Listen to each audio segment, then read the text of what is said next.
gente vai agora seguir aqui a reportagem em Brasília, agora sim em Brasília, a gente volta a Brasília, né, Magê? Com o João Pedro Melo. João Pedro Melo está aqui conosco para falar sobre o governo federal, viu, Zaidan, que retirou aí a urgência do projeto que reonera a folha de pagamento de 17 setores da economia. Diga lá, João Pedro.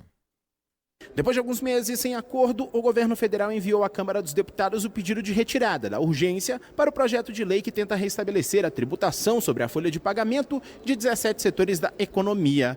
O retorno da cobrança desses impostos chegou a ser incluído em uma medida provisória no fim de dezembro. No entanto, os empresários que atuam nesses setores reagiram, e isso gerou também uma reação no Legislativo. Por conta dessa reação, a equipe econômica e o Palácio do Planalto resolveram transferir o tema para um projeto de lei, o que daria mais possibilidade de discussão e não teria efeitos durante a tramitação.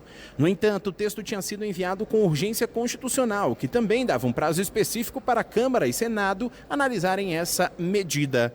Como o texto acabou ficando de lado nos últimos dias, a partir da próxima semana passaria a trancar a pauta de votações no plenário da Câmara. Porém, a matéria precisa passar ainda por 3 comissões da Casa e nem começou a tramitar, o que obrigou o governo a voltar atrás no prazo e retirar essa espécie de urgência. A retomada da cobrança de impostos sobre a folha de pagamentos foi incluída na medida provisória original como uma ideia da equipe econômica para aumentar a arrecadação e melhorar a saúde das contas do Executivo. O ministro da Fazenda, Fernando Haddad, afirmou ainda em 2023 que a medida ajudaria o governo a atingir a meta de déficit zero nas contas públicas. Só para vocês terem uma ideia, para um déficit estimado da ordem de 110 bilhões de reais, é metade do déficit do ano. São essas compensações. Você poderia ter equilíbrio fiscal esse ano, se as contas estivessem em ordem. Porém, segundo especialistas, a reoneração aumenta o custo do emprego e prejudica setores como a construção civil, transporte de passageiros, indústria têxtil, entre outros. A retomada também gerou polêmica, pois foi contra a decisão votada e aprovada pelo Congresso de prorrogar a desoneração até 2027. A medida foi implementada pela primeira vez em 2012, em caráter temporário, com a ideia de diminuir os encargos trabalhistas e assim estimular a geração de emprego e também de renda. Obrigado aí, o João Pedro Melo, direto de Brasília. Zaidan.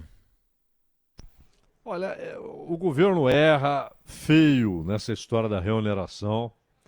O Haddad insiste nesses argumentos e não percebe o grotesco de se cobrar imposto em cima de folha de pagamentos. E não são só os 17 setores, não. Isso deveria ser um princípio, um conceito, norteando política tributária. Não pode haver cobrança em cima de folha de pagamento, porque isso dificulta a abertura de vagas. Isso encarece gerar empregos. Isso, inclusive, afeta o salário oferecido. O Brasil tem várias causas para um salário médio tão baixo. E uma delas é a tributação em cima do emprego. Isso é uma estupidez. O erro político que se cometeu com a MP foi uma afronta ao Congresso Nacional. O Congresso decidiu, vai até dezembro de 27. Está renovada a desoneração. O presidente faz a parte dele, tudo dentro da tramitação constitucional. Foi lá o Lula, vetou. Volta para o Congresso, que faz sua parte. Derruba os vetos. Acabou o assunto. Não, no dia seguinte, o governo aparece com uma medida provisória, derrubando, anulando o que o Congresso havia votado. E, na prática, votado 2 vezes, porque aprovou e depois derrubou os vetos. Isso foi um erro primário, uma afronta. Aí, conversou com o Pacheco, não faz isso, vamos por projeto de lei. Vai por projeto de lei.